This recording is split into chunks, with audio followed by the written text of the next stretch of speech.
Muy buenos días, hermanos. Es un gusto poder estar con ustedes en esta mañana en la devocional. Creo que la primera al comenzar este nuevo año escolar de 2025-2026. Gracias, hermano Sergio, por invitarme. Es un privilegio y grande honor poder estar aquí con ustedes y compartirles la palabra de Dios. Quiero que sepan, jóvenes, hermanos estudiantes y personal del seminario, que estamos orando por ustedes todos los días, los tengo en la lista y oramos y pedimos a Dios que les dé lo mejor y que puedan completar su preparación para el ministerio, que les use aquí, les encaminen sus estudios y que salgan bien preparados para permanecer en el ministerio hasta que el Señor venga. Estamos orando por todos aquí, la personal, docente, el hermano Sergio, los demás. Y pues nos da gusto ver cómo Dios está bendiciendo y llamando más a su servicio.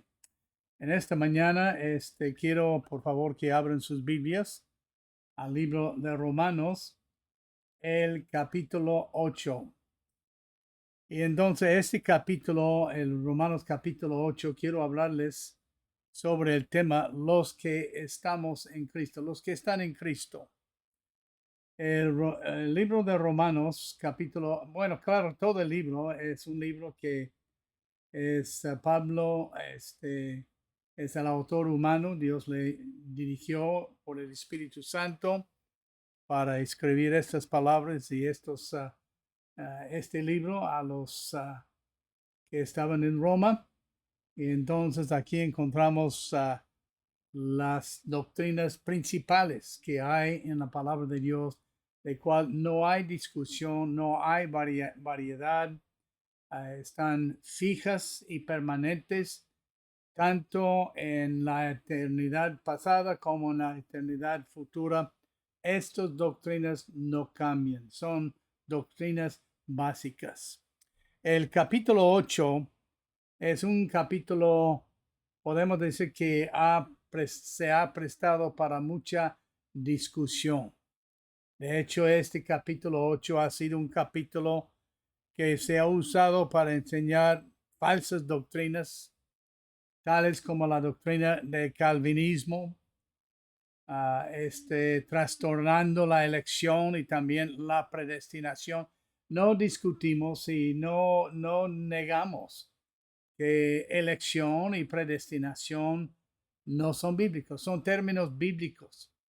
Pero cuando interpretamos estas palabras o cualquier otra palabra o cualquier doctrina o cualquier pasaje, tenemos que interpretarlo en el contexto inmediato primero y luego en todo el contexto de la palabra de Dios.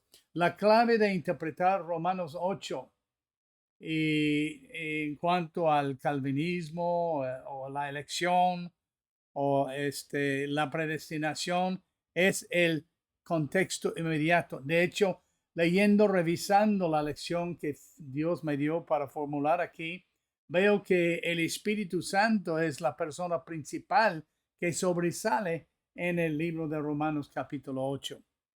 Pero vamos a hablar de los que están en Cristo. ¿Qué y quién enseña el pasaje es importante? Pero también a quién se dirige el pasaje, se dirige este capítulo, es de igual importancia. Entonces, la pregunta que quiero entretener primero es, ¿a quiénes se dirige el capítulo 8? Claro, principalmente a los que estaban en Roma, para los creyentes que estaban en Roma, los que estaban en Cristo. Y entonces, ¿a cuáles se dirige a Pablo? Está escribiendo en Romanos capítulo 8. Esto es de suma importancia. Por ejemplo, en el versículo 1, ahora pues ninguna condenación hay para los que están en Cristo Jesús. Entonces, él comienza a darnos a entender a quién este capítulo y el libro de Romanos está dirigido. No está dirigido al mundo, no está dirigido a los inconversos. Está dirigido para la edificación de los que estamos en Cristo Jesús. Y luego en el versículo 5 dice, porque los que son de la carne piensan las cosas de la carne, pero los que son del Espíritu en las cosas del Espíritu. Está escribiendo a los que tenemos al Espíritu Santo, según el versículo 5. Y también el versículo 9, mas nosotros no vivimos según la carne, sino según el Espíritu, si es que el Espíritu de Dios mora en vosotros, y si alguno no tiene el Espíritu de Dios, no es de él. Está escribiendo a los que en quien habita y vive el Espíritu Santo, a los que estamos en Cristo. En el versículo 12, la Biblia dice, así que hermanos, está hablando a los hermanos en la fe. El versículo 24, también 14 dice, porque todos los que son guiados por el Espíritu de Dios, estos son hijos de Dios. Está hablando a los hijos de Dios. Está hablando a los que somos guiados por el Espíritu. Y en el versículo 24 también, porque en esperanza fuimos salvos. Está hablando a los salvos. Y en el versículo 29 dice, porque a los que antes conoció también los predestinó. Está escribiendo a los que él conoce. Él los conocía antes de este pasaje. Y entonces es importante que hagamos esta observación. De otra forma, ya llegamos a poner la interpretación que queremos hacer. Y uno puede forzar la Biblia, decir lo que quiera. Yo puedo probar con la escritura que no hay Dios. Salmo 14, 14:1 o 12:1, ya se me olvida, 14:12 dice, no hay Dios. Pero es lo que dice. No, dice, el necio ha dicho en su corazón, no hay Dios. Hay que interpretarlo en todo su contexto inmediato. Así que este capítulo nos está enseñándonos lo que tenemos en Cristo en esta vida siempre. Y una de las claves en interpretar cualquier pasaje bíblicamente es hallar cómo se presenta Cristo en este pasaje. Entonces aquí encontramos que Cristo en este pasaje, principalmente en nuestro texto, capítulo 8, versículo 1, ahora pues ninguna condenación hay para los que están en Cristo. Los que estamos en Cristo. Entendamos esto. Está escribiendo a los que ya conocemos a Cristo Jesús como nuestro Salvador. Entonces, ¿qué es lo que Él nos enseña acerca de Cristo en nuestra relación con Él, estando en Él como nuestro Salvador? Bueno, primeramente Él nos dice en el versículo 1 que somos librados de la condenación. No hay ninguna condenación para los que estamos en Cristo. Nota lo que dice. Otra vez en el del versículo 1 al 4 nos enseña que somos libres de la condenación. Ahora pues, ninguna condenación hay. ¿Para quién? Para los que estamos en Cristo. No para los que viven bien. No para los que han sido bautizados. No para los que han sido hechos miembros de la iglesia. No para los que están pastoreando o los misioneros. No hay ninguna condenación para los que estamos en Cristo. Y luego nos enseña como efecto de estar en Cristo, entonces no vamos a andar conforme a la carne, sino conforme al Espíritu. Tenemos una nueva persona morando en nosotros. Antes que fuésemos salvos, eran nosotros y nuestra vieja naturaleza. No hemos perdido nuestra vieja naturaleza, por eso no hay perfección, no hay una vida sin pecado. El justo, no hay ningún justo sobre la tierra que haga el bien, no peque. Entonces, pero ahora nosotros ya no andamos según la carne, andamos según el Espíritu, quien mora en nosotros. ¿Qué? ¿No sabéis que vuestro cuerpo es el templo de Dios, el cual que está en vosotros y no sois vuestros, pues habéis sido comprados por precio. Glorificad pues a Dios en vuestro cuerpo, el cual y en vuestro espíritu, los cuales son de Dios. Entonces no hay ninguna condenación porque estamos en Cristo. Dice que Él nos ha librado de la ley del pecado y la muerte. ¿Cuál es la ley del pecado? La paga del pecado es muerte. Esa es una ley. Es una ley es una ley que no se puede cancelar. Dios tiene poder cancelarlo, pero Él ya ha dicho, Él es justo. Entonces Él ha dicho, el alma que pecare, esa morirá. Es una ley. Pero Él nos ha librado de esa muerte. ¿De cuál muerte está hablando? ¿De la muerte física? No. Aunque Cristo está en nosotros, todavía vivimos en un cuerpo mortal, en un cuerpo pecaminoso, propenso al pecado. Nos ha librado de lo que la Biblia dice en Apocalipsis, la segunda muerte, que es el lago que arde con fuego y azufre para siempre, donde el tormento de los habitantes sube por los siglos de los siglos, dice la palabra de Dios. Él nos ha librado de la ley del pecado, de la muerte. Este es lo que llamamos la salvación instantánea. No es santificación. Luego él dice en el versículo 3, porque lo que era imposible para la ley, es imposible la ley que cancele la ley del pecado. Porque la ley dice, el alma que pecare, esa morirá. Pero Dios enviando a su Hijo en semejanza de carne, pero sin pecado, semejanza de carne de pecado, a causa del pecado, condenó al pecado en la carne. ¿Cuál pecado condenó? ¿Por cuál pecado murió? No por los suyos, él no tenía pecado. Él nunca pecó, era perfecto. Entonces, pero él murió por tus y mis pecados. Entonces, luego dice, para que la justicia de la ley se cumpliese en nosotros, que no andamos conforme a la carne, sino conforme al Espíritu Santo. ¿Qué significa esto? Para que la justicia de la ley se cumpliese en nosotros. ¿Cómo sucedió esto? En el momento cuando Él murió y le aceptamos como nuestro Salvador, inmediatamente fuimos librados de la condenación eterna del lago que arde con fuego y azufre. Y entonces la justicia de la ley se cumplió en nosotros. ¿En qué sentido? Porque en ese momento Cristo no solamente nos quitó nuestros pecados, pero Él nos traspasó su propia justicia para con nosotros. Por eso, primero a los Corintios dice, porque Él nos ha hecho sabiduría, justicia y redención. Él es hecho nuestra justicia. La justicia que tú y yo tenemos no está en lo que hacemos para Cristo. Está en Cristo Jesús, quien nos ha traspasado su propia justicia, tomando nuestros pecados sobre sí mismo y pagando la pena por ello. Al ser librado, no hay ninguna condenación. Nos ha librado no solamente de la condenación, pero nos ha librado nuestros pensamientos pecaminosos. Ahora que hemos sido salvos, nuestro pensar ha sido cambiado.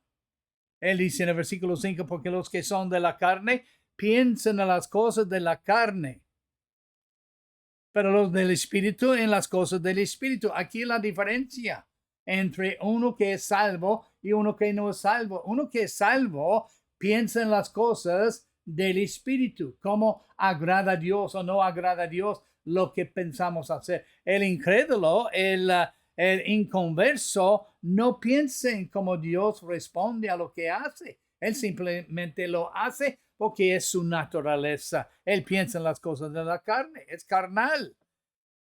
Él dice, la ocupación del hombre carnal es de la carne, pero la ocupación de los que somos salvos es espíritu. ¿Y qué nos trae al ocuparnos del espíritu? Nos trae vida. Nuestra vida es más llena, nuestra vida es más pacífica, nuestra vida es más completa, nuestra vida es más satisfactoria. ¿Recuerdas cómo eras antes de ser salvo? Como nada te satisfacía, como aún las cosas gratas, las cosas agradables tampoco te satisfacían. Ahora ahora que somos salvos, nuestro pensar ha sido cambiado y entonces ahora a ocuparnos, Él nos ha dado la vida, pero también nos ha dado la paz que sobrepasa todo entendimiento, la paz que es paz con Dios, pero también sobrepasa todo entendimiento. Por eso la Biblia dice cuando hay problemas, hay que encomendarlas a Él en oración, porque sobrepasa todo entendimiento. Entonces, la justicia de la ley se cumple en nosotros. El ocuparse de la vida del Espíritu es vida y paz. Por cuanto los designios o diseños de la carne son enemistad contra Dios. No podemos agradar a Dios viviendo en la carne, haciendo las cosas que son la codicia de la carne.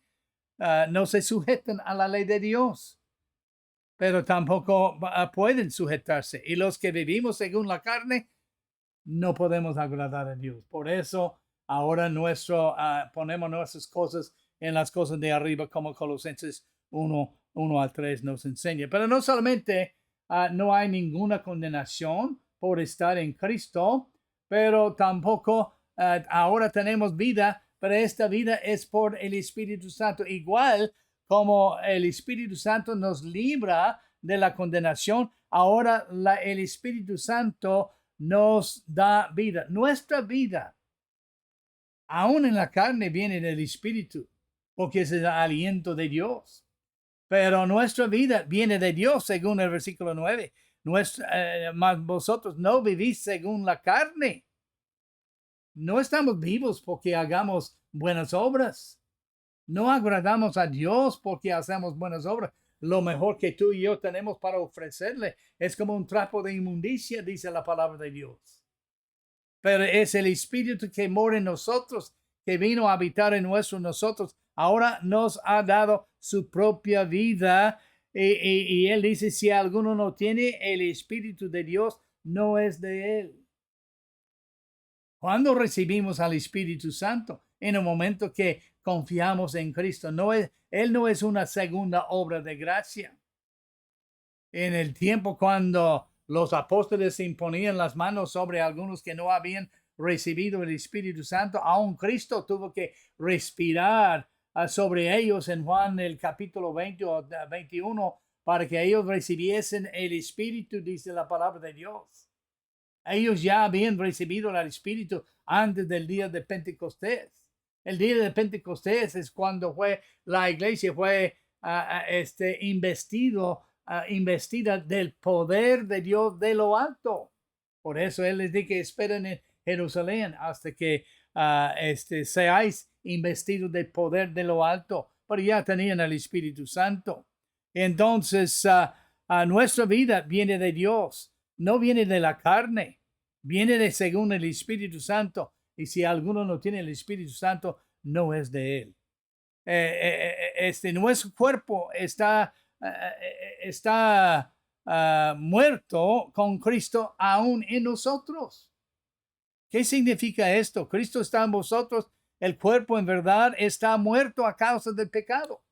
¿Qué significa? Ahí vamos a 1 Corintios capítulo 15, 51. La carne y la sangre no pueden heredar el reino de Dios, porque es corrupto y no es incorruptible. La mortalidad no puede heredar la inmortalidad. La corrupción no puede heredar la incorrupción. Tenemos que ser transformados totalmente. Por eso cuando Cristo venga por nosotros, los muertos en Cristo se resucitarán revestidos de su cuerpo inmortal.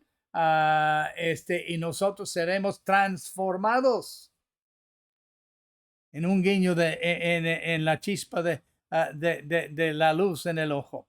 Y entonces el cuerpo, aún con Cristo en nosotros, está muerto. Por eso está establecido para el hombre que muera una sola vez y después de esto la muerte. Pero en Cristo tenemos la garantía de vida eterna, y aunque nuestro cuerpo muerta, ya entonces nosotros traspasamos de este cuerpo mortal a nuestra estancia inmortal. La resurrección es garantizada. En el versículo 11 dice, si el espíritu de aquel que levantó de los muertos a Jesús mora en vosotros, el que levantó de los muertos a Cristo Jesús, vivificará también vosotros cuerpos mortales. ¿Cómo? Por el Espíritu que mora en vosotros. Igual como Lázaro oyó la llamada de Cristo cuando él dijo, después de que había muerto, él dijo, Lázaro, ven acá. Y él, aún amarrado y entubado ahí con la ropa de un muerto, vino saltando, brincando y salió de la tumba en donde él estaba. Y luego Cristo dice, desatarle. Y ellos le desataron, le vieron vivo. No era su cuerpo inmortal, porque tuvo que morir otra vez mortalmente. Pero en ese día, cuando Cristo venga, entonces Él será resucitado igual como tú y yo, si Él no resucitó como uno de los santos del Antiguo Testamento. Entonces, pero tercero, ¿qué más tenemos en Cristo? Tenemos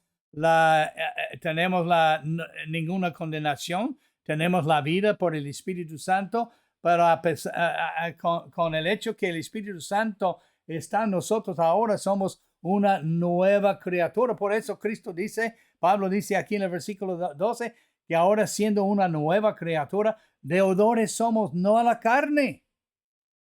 La carne no nos aprovecha para que vivamos conforme a la carne. No somos deudores, no debemos nada a la carne. La carne es corruptible, inmortal, pero vencemos por el Espíritu y no la carne, las cosas las obras de la carne. Él dice, si vivís conforme a la carne, moriréis. La carne trae solamente muerte. Mas si por el Espíritu hacéis morir las obras de la carne, viviréis. Viviréis una vida agradable a Dios. Viviréis una vida que es placentera a Cristo Jesús. Y entonces esto es, hay un eco en la palabra de Dios, según a los Corintios 5:17, donde la Biblia dice, de modo que si alguno está en Cristo, otra vez la frase, los que estamos en Cristo, de modo que si alguno está en Cristo, ¿qué? Nueva criatura es, las cosas viejas, ¿cuáles cosas? El deseo de la carne, el deseo de los ojos y la vanagloria de la vida han pasado, es decir, no somos vinculados, encadenados y aprisionados con esos deseos. Tenemos ahora la manera para vencerlos y los vencemos por el Espíritu. Por eso la Biblia dice, de modo que si alguno está en Cristo, nueva criatura es, las cosas viejas pasaron y aquí todos son hechos nuevos. Por eso la Biblia dice en 1 Corintios 13, versículo 10 o 11, que cuando somos tentados, Dios nos dará juntamente con la tentación la salida para poder aguantar y vencer la tentación que nos sobreviene. Tú y yo no tenemos que pecar, no hay razón por pecar. Cristo ya mató el pecado por su muerte vicaria en la cruz de Calvario. Pero no solamente tenemos ninguna condenación por estar en Cristo y vida por el Espíritu por estar en Cristo, y somos nuevas criaturas por estar en Cristo, pero tenemos la dirección personal de Dios por estar en Cristo. Versículos 14 al 17 nos enseña esto. Por el Espíritu, quien nos da dirección, porque todos los que son guiados por el Espíritu de Dios, esos son hijos de Dios. Uno de los efectos de estar en Cristo es que esto nos hace hijos de Dios y eso nos le da a Dios libertad para dirigirnos, no forzarnos, guiarnos por el Espíritu Santo. La Biblia dice cuando el Espíritu viene en Juan capítulo 16, Él os guiará a toda la verdad. Y entonces es el Espíritu Santo que nos guía. Por eso es importante antes de nuestros devocionales y antes de preparar un mensaje que nos pongamos de rodilla o como lo hacemos habitualmente y pedimos a Dios su dirección y su sabiduría para poder hacer lo que Él quiera y transmitir el mensaje que Él quiere.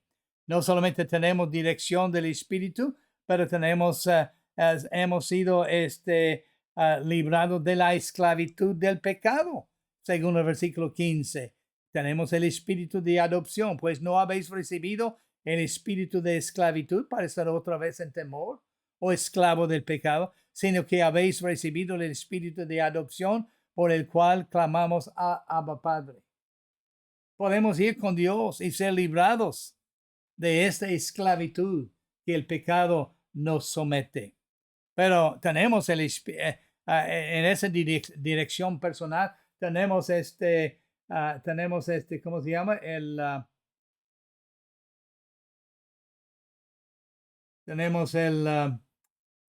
Ahorita tenemos el espíritu de dirección, el espíritu de adopción, tenemos el espíritu, el testimonio del Espíritu Santo. Versículo 16 dice: el Espíritu mismo da testimonio ¿a qué? A nuestro espíritu. Por eso no nos sentimos bien desobedeciendo cuando el Espíritu nos dice algo. Por eso cuando nosotros que hemos sido salvos comenzamos a dudar nuestra salvación y queremos volver a ser salvos, nos sentimos frenados porque no se puede ser salvo dos veces. El Espíritu nos da testimonio a nuestro espíritu que somos hijos de Dios. Él se comunica con nuestro espíritu porque Él mora en nosotros. Y si hijos, como consecuencia, Él nos ha hecho herederos de Dios y coherederos de Cristo. Es decir, Cristo está sentado en el trono al lado de Dios haciendo intercesión. También estamos ahí sentados con Él en los lugares celestiales, según Efesios 1:3. Entonces, para que juntamente con Él seamos glorificados. Entonces, eso nos lleva al siguiente punto, que Él nos da en Cristo la gloria venidera. Es obvio que vamos a recibir esta gloria venidera, puesto que vivimos en esta vida. Vamos a tener aflicciones, pues tengo por cierto que las aflicciones del tiempo presente no son comparables con la gloria venidera que en nosotros ha de manifestarse. Mi esposa y yo estamos hablando unas semanas antes de que él se fuese con el Señor, y entonces nos habíamos dado cuenta desde que la COVID vino, los dos teníamos COVID unas 2 veces y recibimos una inyección, pero particularmente después de la vacuna, una de ellas, nosotros sentimos algo como entumecidos, como no hubo, y entonces cuando leímos la palabra de Dios, no tenía no nos emocionaba como se había pasado antes. Mi esposa me comentó: yo no siento tan cerca a Dios como antes. Yo dije: tampoco yo, honey, amor. Yo no me siento igual como yo me sentía antes de la COVID y antes de las vacunas. Pero ¿sabe qué? Dios es el mismo ayer y hoy por los siglos. Y si Él murió y pagó tanto por tu y mi redención, Él no nos va a dejar ahora. Ella dijo: yo he estado pensando en esto, y estuvo en paz igual como yo. Hermanos, vamos a entrar en la gloria por medio de aflicciones en esta vida. Él dice: todo aquel que quiere vivir piadosamente padecerá persecución. Él dice: en el mundo tendréis aflicciones, pero en mí tendréis paz. Entonces, por medio de la aflicción, aún la misma creación, según los versículos 19 al 21, tiene la misma esperanza de ser transformada y redimida cuando Cristo venga otra vez. Mira lo que pasó cuando Adán pecó. La tierra comenzó a producir abrojos y zarzas y cosas que no eran buenas para nosotros. Los animales llegaron a ser nuestros enemigos.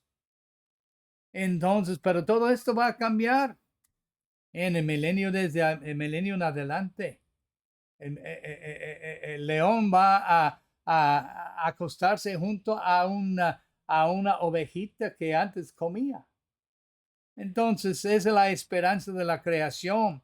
Y es nuestra esperanza, según el versículo 23, donde dice: y no solo ella, sino que también nosotros mismos, que tenemos las primicias del Espíritu, la garantía del Espíritu, nosotros también gemimos, deseamos dentro de nosotros mismos, esperando la adopción, la redención de nuestro cuerpo. Yo recuerdo hace varios años, más de 20 años, cuando me caí del techo allí en la colonia donde vivimos antes en Mante. Miguel Alemán había subido en la mañana, como a las 6 de la mañana, para desenredar los cables teléfonos y sacarlos del agua, y bajando por la escalera.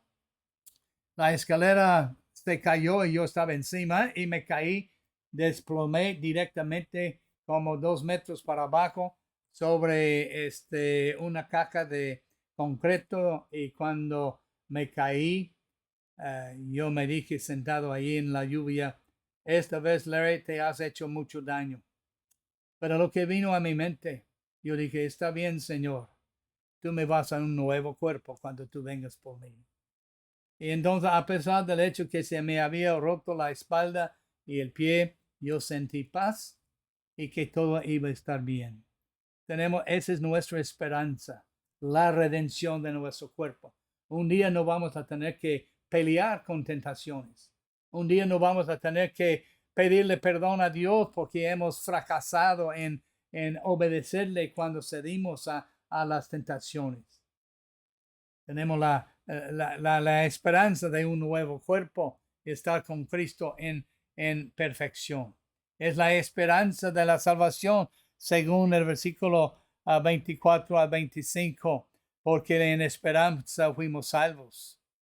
¿Por qué dice esperanza? Porque todavía nuestro cuerpo no ha sido redimido. Tenemos la garantía.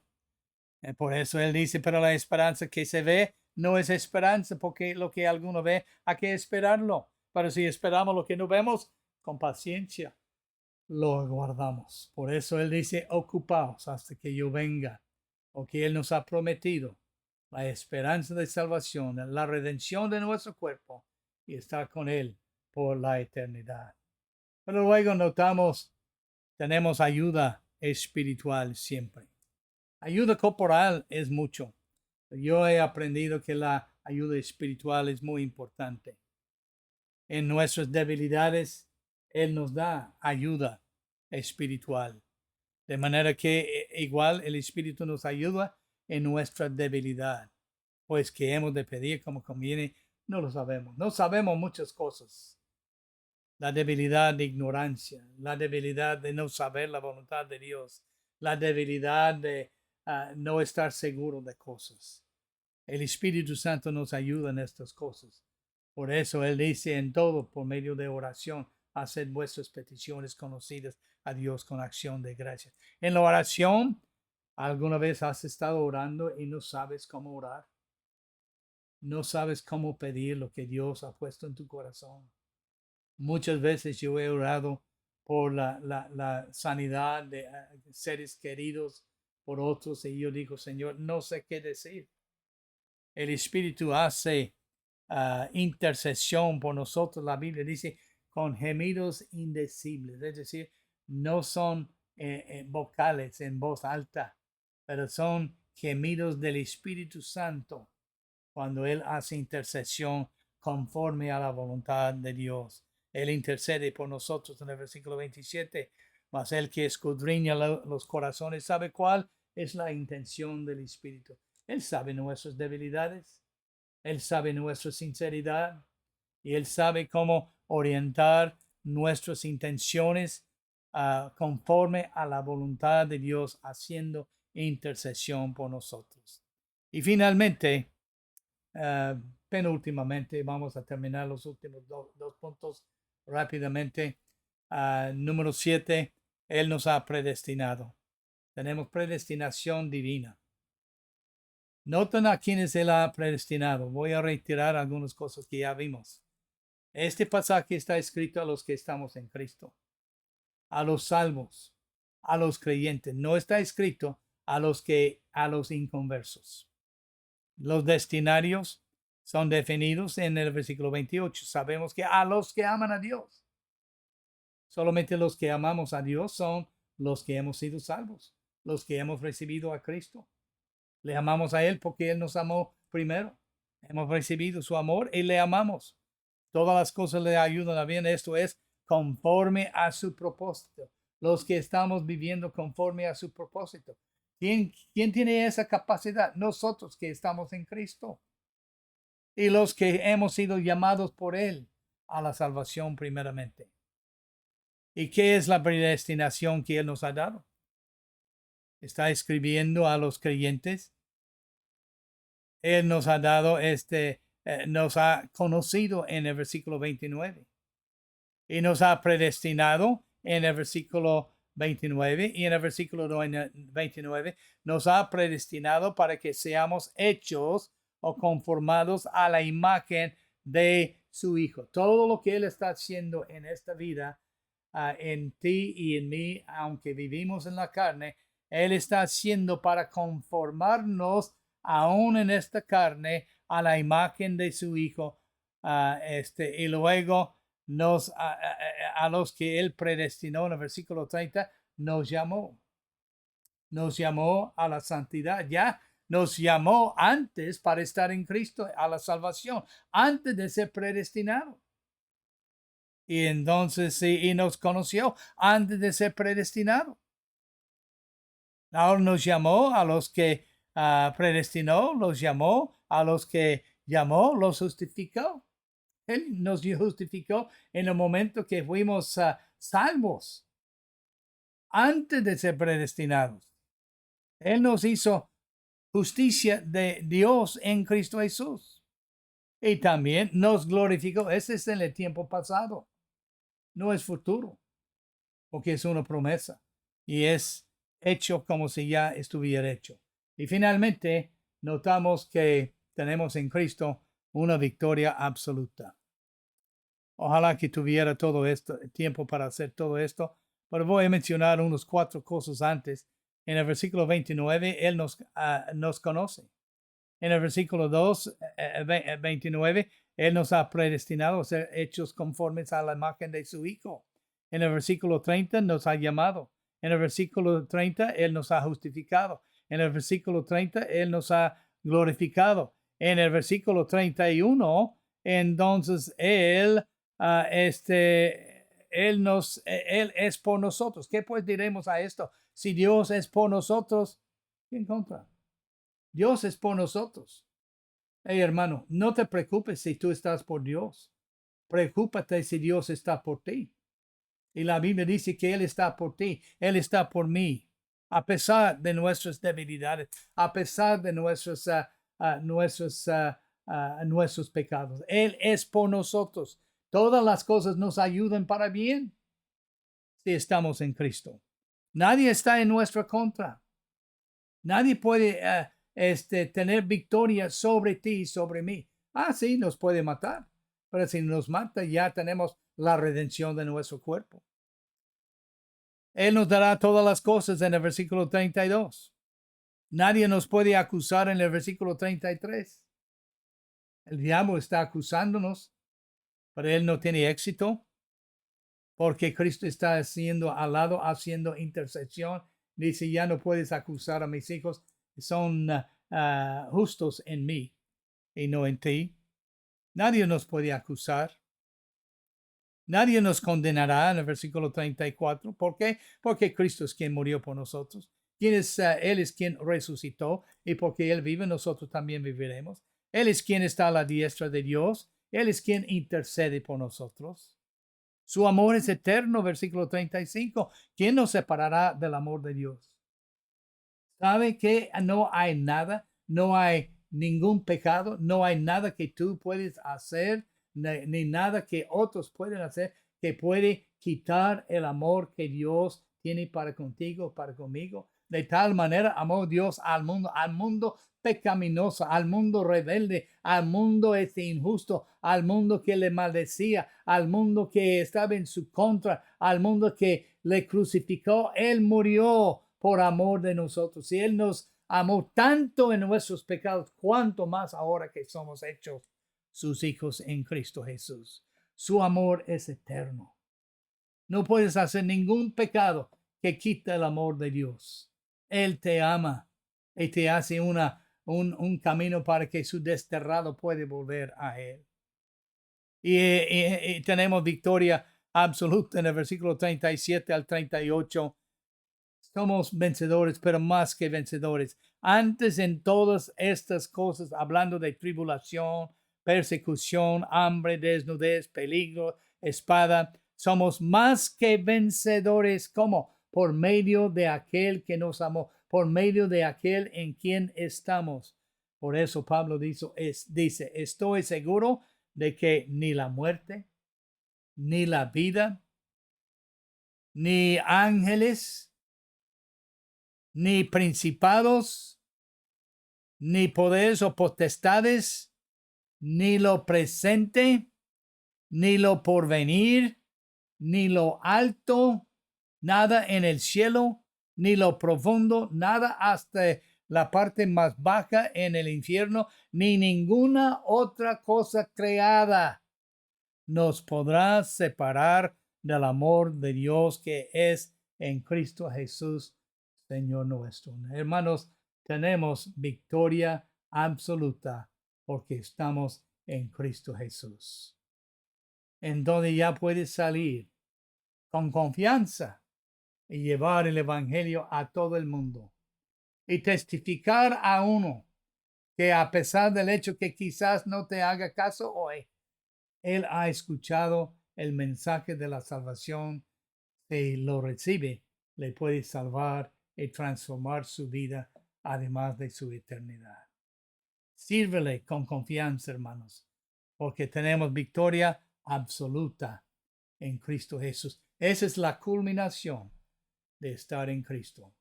Que Dios les bendiga y que siga bendiciéndoles y usándoles aquí en el seminario y que les dé victoria absoluta en sus estudios, en su ministerio, en la misión, la iglesia donde está sirviendo y en su vida hasta que Él venga. Que Dios les bendiga.